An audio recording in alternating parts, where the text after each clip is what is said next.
Welcome to Scriptural Science, a presentation of Truth and Life Institute, Boston, Massachusetts, and Oba, Nigeria.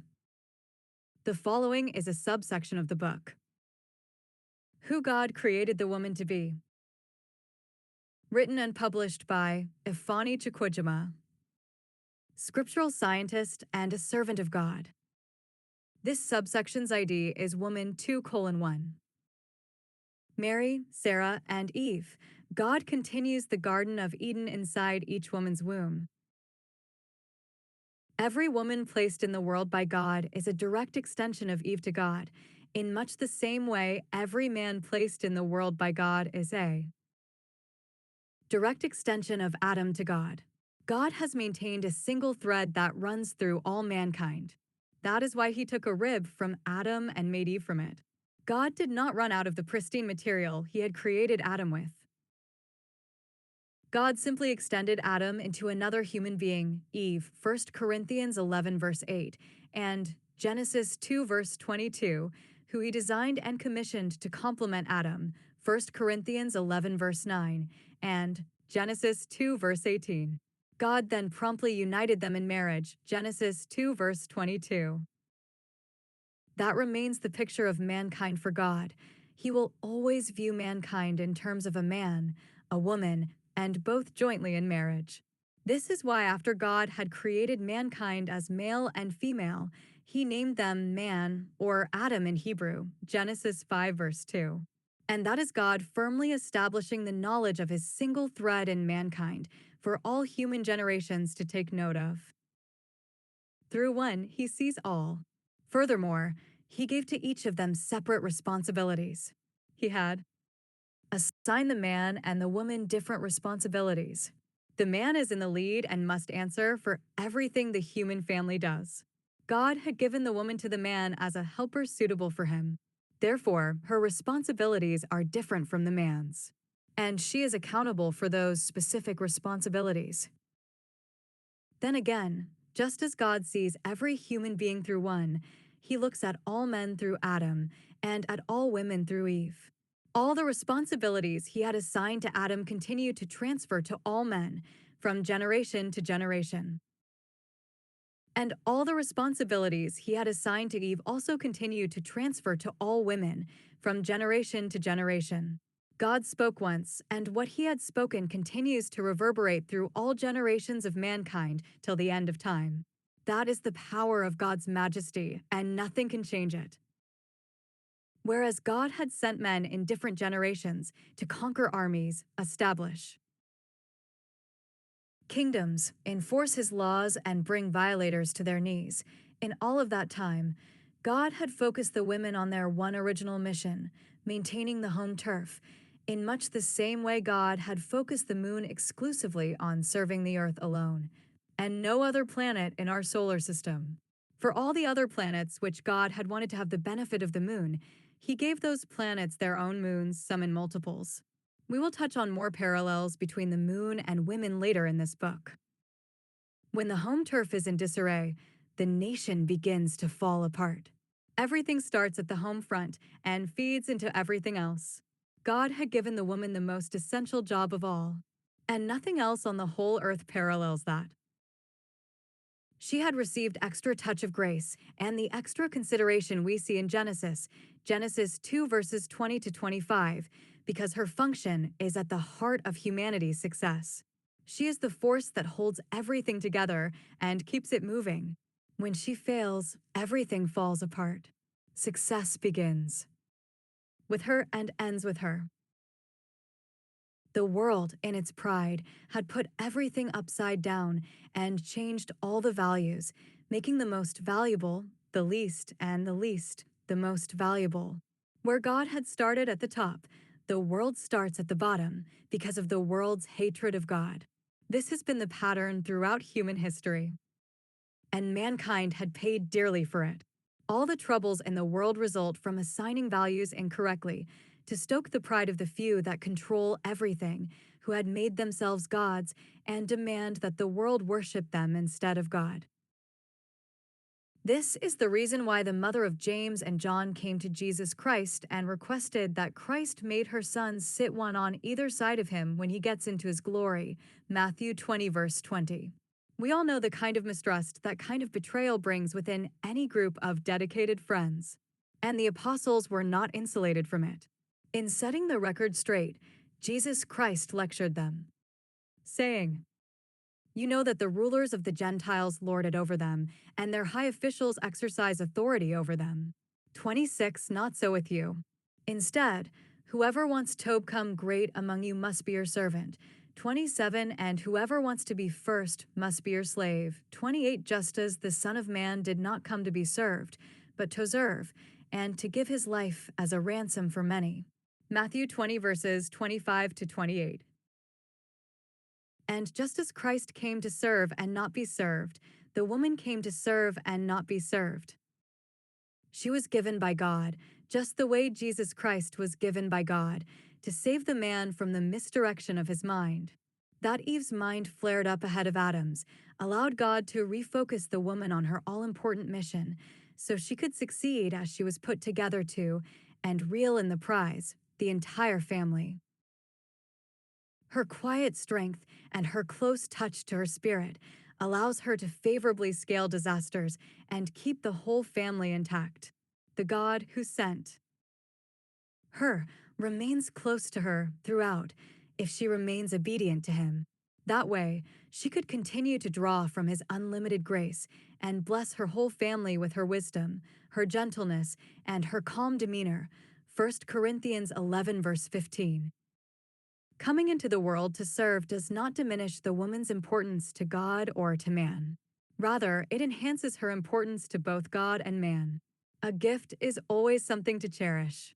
The woman's salvation is guaranteed by her dedication to her assigned services. The woman's greatness depends on her service to others, her husband, her children, and her household, because service to others is what makes anyone great. Whoever wants to become great among you must be your servant, and whoever wants to be first must be slave of all. Mark 10:43-44. In addition, service to her family is God's will for her. If Jesus Christ, who is one with God, sees greatness in service to others, why would anyone who professes his name shy away from service to others?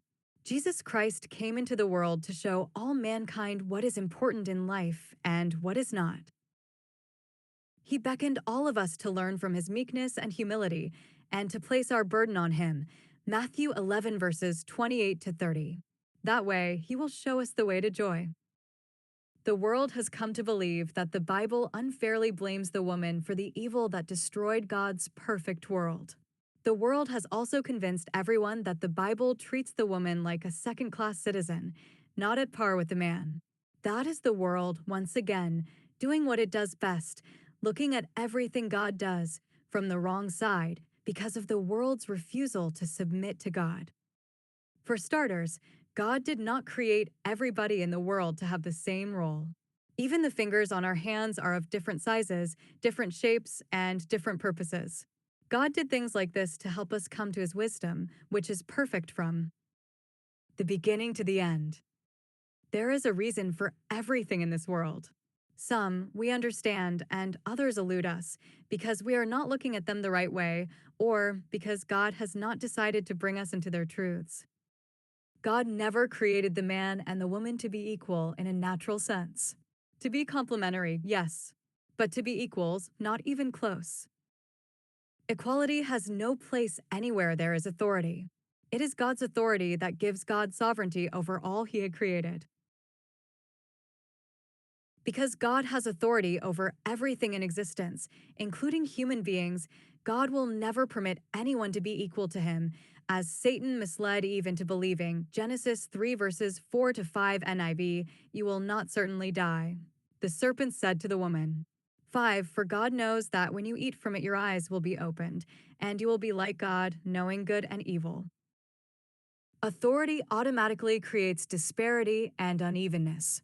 An even world and an even universe would have no character, but will rather be endless repetitions of uninteresting and meaningless structures and shapes with no character or personality. But unevenness creates needs and calls for actions to balance things out. That is the world and the universe that God had created to keep it interesting and intriguing for all their inhabitants. Therefore, what the world has undertaken upon itself, in its attempt to even out what God never intended to be even, is only a pretense to create confusion and create more inequality. If men and women become even, they will each lose their uniqueness and magic. A man and a woman are worlds apart as the sun and the moon are worlds apart.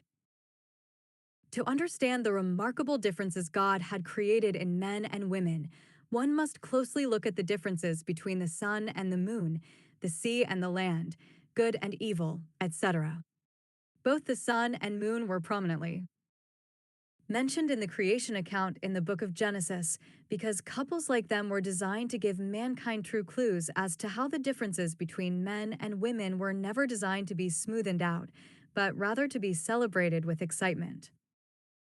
When the world in its craze for mental knowledge sees passages from the Bible such as Genesis 3 verse 16, they talk trash of the Bible because the world wishes God could see things the world's way. But who is the world to attack or discredit God? Did God not form the whole world, the earth, and the universe, and assigned each of them its unique characters and functions? Here is Genesis 3, verse 16. Unto the woman he said, I will greatly multiply thy sorrow and thy conception. In sorrow thou shalt bring forth children, and thy desire shall be to thy husband, and he shall rule over thee. Genesis 3, verse 16. Genesis 3, verse 16 is one of the most powerful verses in the Bible. In one seemingly simple sentence, God told the story of unprecedented shift in human existence on the planet Earth, from living righteously in love to living under the law. The Israelites, therefore, did not receive the first law of God on the earth. Women received the first law of God on the earth to restrict their sexual desire to their husbands and to willingly submit to their husbands' authorities for the good of their respective marriages and their families. Genesis 3, verse 16. Genesis 3, verse 16 is arguably the least understood verse in the Bible because its language appeared harsh and sexist. The politically correct world began to distance itself from the wisdom of God and started its own revolution in the name of civilization. God is love, and there is no other place where God has shown his love more than he has on the woman. Yet, the world rails on God for subjecting the woman to her husband. This has incensed groups in the civilized world to trot the world, and sow the seed of discord between men and women in far-off societies, who were otherwise contented in their family lives. Poverty is often cited as their justification. And once these women were stirred to dissension and opposition to their men, the society falls apart and more wretchedness and hopelessness overtake the entire society, as seen in the so-called Third World today. The world sees itself as doing for people what God and the Bible has failed to do for the people. That Sarah, Ruth, Esther, and the rest of the virtuous women in the Bible showed a lot of good in their lives is a testament to Eve learning from her mistakes and teaching her daughters wrong from right. Genesis 4 verse 25 KJV.